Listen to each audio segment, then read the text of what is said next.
when you got to the main roster and began to climb the ranks and took a position where people were like, "Hey, this is looking like this could be one of the guys, if not the guy," and then they cut your hair, and then they told you. I'll never forget. That's what I was like, man. Are they? Wait a minute, are you fucking with him? Like, but it was like, it was these weird little things that happened. And then you win the World Heavyweight Championship. And literally the Hardys coming back, and Scott Steiner in the Garden, like the three biggest pops of the modern era, quite possibly. What was going through your mind when that ovation happened in that moment? Before I get to the good one, let's do as much as they were, I feel like it was, I was basically called up to give MVP an opponent with Sherry Shepherd in his corner who could bump around for him. And then we did a dark match together, and as they tend to do to see if you're good, they tried to mess with us. They tried to switch the finish, took 2 minutes away, and then added 3 minutes as we were going into our finish. That kind of fun stuff. And out there, I was like, "Hey, man, don't worry, we'll do this." And, like, I was nervous as hell, but, like, we got to it to where we fixed it on the fly, and fans couldn't really tell, but the boss kind of knew because there was one little jumble in there. But I was a kid. And I got to the back, and he was like, you got up after he kicked you down after this comeback. And I was like, yeah, but it was the second comeback, and I don't know what the hell I'm doing. And you added 4 minutes as we were going into his finisher. And I go, pretty damn good for calling it on the fly as you tried to mess with me, though, right? And he went, okay, whatever. So those pieces. And then I think he gave me a funny name to stand out because it was going to stand out, but to be like the guy on Superstars who Harry Smith beats before he goes to fight Cena on TV or something. And they went, oops, you're supposed to be more important than that. But you already got that name, and you could always tell there was one or two people in the meeting because I would hear things, you know how everything changes, but you hear like, hey, we're doing this and we're going with you. Cool. And after the meeting, it's like, well, it turns out, we're dumping horse shit on you and pinning you with 1 foot by this new girl who hasn't debuted yet. And you're like, oh, okay, yeah, cool. So you would have it would be that drastic, those changes. I'm like, man, somebody's really not a fan. And then you get to the point where like, well, I'm starting to get the crowd to cheer for me as a bad guy, and I don't. It's not modern days where people that's cool. Like I don't want that to happen, but you're forcing my hand here because they see that I'm good, and you're making me lose 98 to 99% of the time. And then the boss goes, "We're gonna cut your hair and dye it black." And I go, boss, you know everything. I get to live my dream because you created all this. Why are we cutting my hair? And he said, because you don't have any credibility. And I said, do you think it's the 99 losses out of every 100 matches that I have? No, it's your hair. And I go, boss, I got to say this one more time before you cut my hair off. And at the time, there was maybe one other guy with blonde hair, maybe. It's all a bunch of short black hair stuff because it was kind of cool to be Randy, all that stuff. And I go, are you sure it has nothing to do with the booking at all? And losing every match, it's the hair. I'm like trying to if he hears this out loud, he has to change. Like what? And he goes, no, we're going to change it around. I want no emotion. Cut your hair, dye it black. I go, well, like a trim? No, down short as Randy's. Damn it. Sets it up, gives me a match, goes, I want you to beat up Santino. I want no emotion. I want no eyebrows raised. I want nothing to the crowd, no pandering, no taunting. I went out there and boringly beat him up like an amateur wrestler would if they had no training. And I got to the back, and he was like, that wasn't that great. And I go, yeah, we took the entertainment away from the sports completely. And Pat Patterson was back 2 weeks later, and they started dyeing my hair back and said, our bad. So, so there was that. But let's cut to, getting to have that moment of, I was told I'd never be world champion to my face by every boss that there is, and then became world champion. I was told that I wouldn't win Money in the Bank, and even when we're down to it, they said it'll be you or Cody, and that was the night before, and then the day of, Jamie Noble's helping us out. He's like, they might switch it while you're out there. I don't know. I go fucking head. I'm climbing that ladder. You know what I mean? So, so we got to have that. And then even then, once I got the briefcase, the boss goes, you're going to lose even more now. But it's going to mean so much more when you cash in, all this bullshit ends, and you become our guy. I was like, whoa, okay. Cashed in, greatest friggin' moment. Came to the back. I thanked everybody and Vince, and then Michael Hayes goes, hey, go tell him thank you. I'm like, I did. He goes, do it again. Sir, thank you for this opportunity. I hope you heard that crowd. I'm here to do whatever the hell you want. I'm going to be your guy one way or another. And it's something along the lines of, yeah, you're just holding it for another month or two till we get Del Rio some sympathy. And then he's going to take it back. And I went, well, I go, it looks like I got 2 months to prove you wrong, boss. And he went, okay. And then put his headset back on. So a lot of people let me know that, like, oh, if you didn't get a concussion from Swagger, like, bro, Stop. A month later, Del Rio was winning it back and probably clean and, like, beating my ass. You know what I mean? So, whatever. Also, Del Rio and I worked fantastic together. That was, like, we had some weird chemistry. We weren't tight or close or buddies. Not enemies or anything. We just didn't really hang out. But, like, man, what a insane chemistry. And having that moment and getting to work that thing with him and him letting me go, I go, hey, man, this crowd knows me getting screwed over a lot. Let's take him on a little ride in 2.5 minutes. And he was like, you want a big false finish? I'm like, brother, I want 3 of them. And then I want you to almost tap me out and I'll go back to your hurt ankle. I'm like, it's all going to make sense. They're going to lose their shit. And I am so proud of that piece of work because in 3 minutes and 40 seconds or something, you go up and down 3 different times and it pays off and it all makes sense. Every friggin' piece of it makes sense. And that's what I love. And Del Rio did his part beautifully. Like, it was awesome. Yeah, they needed to replace the roof at whatever arena that was. I mean, that was a beautiful, Shakespeare, as we would say. Yes, sir. And kudos to you, because they can never take that moment. But I know almost from the beginning, it seems like you had your advocates, which will happen, and then you had some sort of weird pullback, and a lot of times the criticism seemed to be he's too good, or oh man, he takes a choke slam the same way from Kane as he would so and so, and I'm going, that doesn't make any sense to me. What, Nick, today, here and now, with the retrospect that you have, what the hell do you think it was that I think it was 1 or 2 voices. So it's first and foremost, like Zack Ryder got the whole world behind him when his YouTube show went above and beyond when that was not a thing that all of us wrestlers do every single day. He did a huge monumental thing. That was out of the box. All of us doing videos and shit now, that is not out of the box. That's just the normal. He did it when it wasn't a thing. And when you're not supposed to be one of those guys, and you're branded as this will never be one of our guys, when you break through accidentally or organically, they can't wait to take it back and prove themselves right. So even remember The Rock in the ring at Survivor Series after the main event, and they're going nuts for him, but they are chanting for Ryder. The Rock is in the ring, biggest star of the business, and in a few movies at this point. Hadn't been in the ring, in a WWE ring, in years. Right. And he is a movie star. And he's broken through the ceiling of generic action guys. He's on his way to being Tom Cruise. And the entire arena is chanting for Zack Ryder.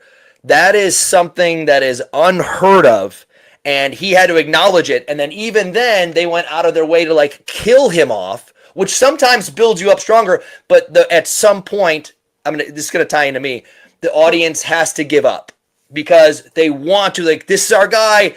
Oh, you don't like him in The Office? We like him even more now. Great. But then it eventually just keeps going and keeps going, and then you go, well, We're beating him up on the show, but they're still cheering for him. Let's keep him off the show. Oh shit, the crowd hijacked the entire show chanting for him. All right, let's put him on at the beginning in Superstars and beat him up, and then we can forget about him. Nope. By the 10 o'clock hour, they're all chanting for him. So they went out every possible way to prove themselves right. And after a year of genuinely killing him off, like attempting to kill him on the show, Literally, that eventually the crowd goes, all right, we get it. We can't be behind this guy. Okay, got it. And it gets to that point to where people were behind me and they're like, clearly this isn't a chosen guy, but the work is there. We love it. He's an inch away every time. And even when he's supposed to get smoked, there's always one moment where we forget that he loses every time and we jump out of our seats, which is a testament to the fans, but a little bit to me, because like that's my thing. And there were so many times I'd come to the back and the boss would be like, "Oh my God, are you okay?" And I go, "Acting," you know what I mean? Like it's like I got to be John Lovitz, but I go, every day I'm getting the boss of the creator of the business to go, "Oh my God, how did that happen?" And you're like, acting, you know? It's like, so you get to that point to where, and they're like, and you know you're going to lose, and then now 40-year-old guys understood that I was going to put on a good show, and they liked me, and it was cool to hate Cena because they weren't 8 years old. But then you get to a point to where the 8-year-old kids are now going, on your entrance, we know you're losing. And you go, and that's not just some made-up thing. I went to the boss, said, "Boss, 40-year-olds, then 30-year-olds, and 20-year-olds, now 8-year-old kids who only know Cena and like being by the fireworks, they know I'm losing because we've burned it into their brains." And that didn't change too much, but I really think it was always just, you weren't supposed to be in the gold circle. You're not one of our guys. You're not a legacy. We picked you to be like a fun punching bag, and you did way better, but we'll always prove ourselves right, I guess. Yeah. And then you always keep that hope out, like, well, this guy got a concussion and they put me in the last second to fight Sheamus, and I haven't even been on TV in 4 weeks, and I'm fighting in the main event, or fighting in for the world title to open a pay-per-view, and the entire crowd is chanting for me, and I go, holy shit, this is a testament to the fans, because they told you not to care, and they beat it out of you, and you still care right now. And that slowly got to a point, and I go, now I'm just break in case of an emergency for a main event glass, otherwise sitting on the bench. And then I got to a point where I go, listen, guys, at some point I'll be 50 years old sitting on your bench and working once in a while. Let me go early 40s, could play 39. Let me go travel the world and fight and all these people that I never thought I would get a chance to, because at some point I am going to be hurt. I am going to be banged up and go, nah, this isn't real. Like 48 years old, he can't be world champ. And you're like, well, actually I can, because I have a freaking Cal Ripken-esque run of 21 years to where I missed like 3 weeks of work, and 2 of those I could have made. You're a crazy athlete.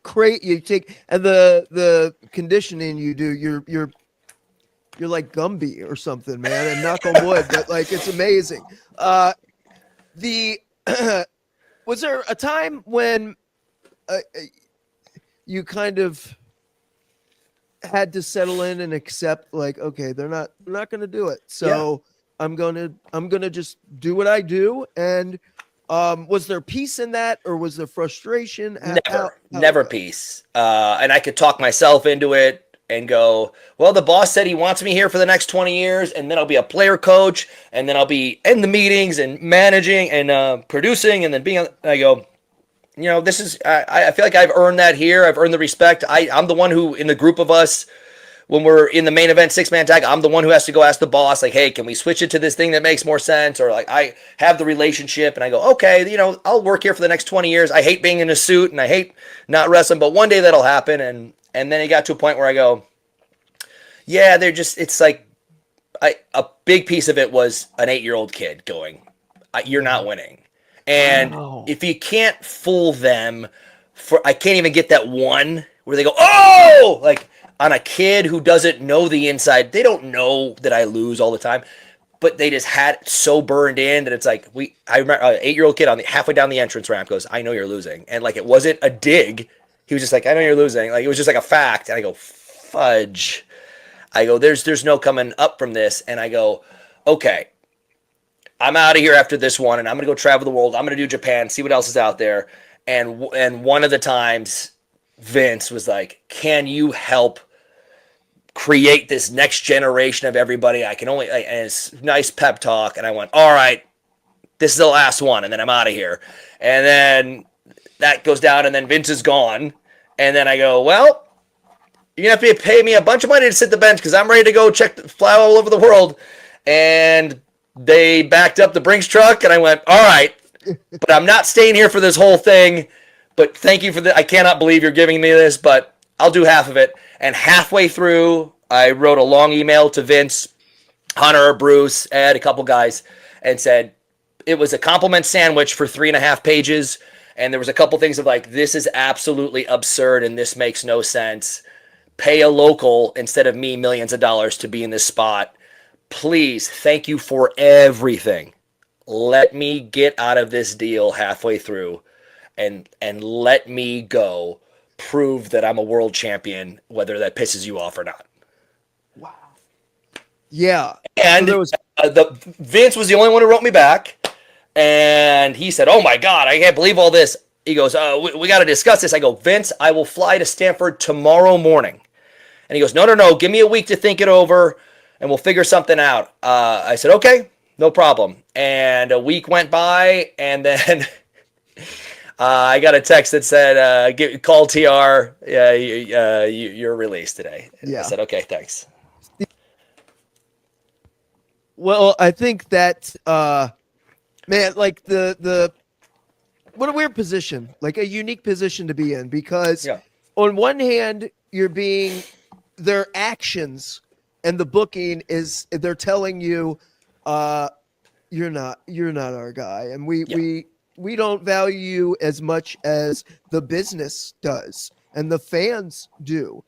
But the money and them saying, "Well, we want you to help grow the company," says a totally different message. Yeah. And man, if that isn't the ultimate mind F, you know what I'm saying? Yeah. And it's like, and so many people are like, like, "Oh, I can't, why you hate this place? Why would you resign?" I'm like, no, I love it. It's just some days, you're always told that, but some days you get pulled into a meeting from the boss and for 20 minutes tells you you're our next Shawn Michaels and we need you here and you're the greatest thing that can happen. And then like, well, then why am I losing on Superstars? You're like, "Don't worry about that." Like, "Okay, no problem." But you get to a point to where you just want to be the best. You're like, "Hey, listen, I know what you think of me, not on the show, but behind the scenes. So you're going to have to pay me like I'm number one on the show if you want to keep me this last time." And they did, because I think they just didn't want me to be world champion somewhere else, which is fine. They have to prove themselves right. But then I go, "Hey, listen, halfway through, they didn't have to let me out of the deal. But luckily the timing was right where it was like going over to TKO and Vince was on his way out or out already. And it all worked out to where like, okay, this will also save a bunch of money on our budget. Okay, the timing for this worked out great. Had they not been being sold, I might just be sitting the bench." Amazing. Well, you get let out of your contract. What would you, and what happened when you got released? I mean, the wrestling world and myself included, I go, here we go. Like this is a whole new chapter. This is like, finally the handcuffs are off. This guy's dance card is going to be punched every waking moment almost. Because everybody, they've been salivating to get a hold of you, Nick. Like all those matches that you hadn't been able to have. Yeah. Now we're possibilities. All possible. When you look back on your WWE career, when you look back on that portion of your career, almost 20 years for Christ's sake, what was the overwhelming obstacle or reoccurring piece of adversity you found yourself facing and having to overcome? I really think it was, a lot of times it would be veterans, because veterans who weren't there, they were either part-time or like someone like Stone Cold Steve Austin, who would sometimes show up on a Raw, but he'd be like, guys, him, Jake the Snake, DDP, so mmany different of my favorite heroes would come up and find me and be like, you know what you're missing? This isn't this. And it was like realistic things, but I would shy away from going, well, I lose the match though. So it doesn't matter if I got a really good hold on the guy that's different. And it doesn't matter if I selfishly get one more false finish in there because I'm losing. So without better booking, I can't be taken seriously. And if that's by the way, that's the job of some people. Don't pretend like, why am I not winning every match?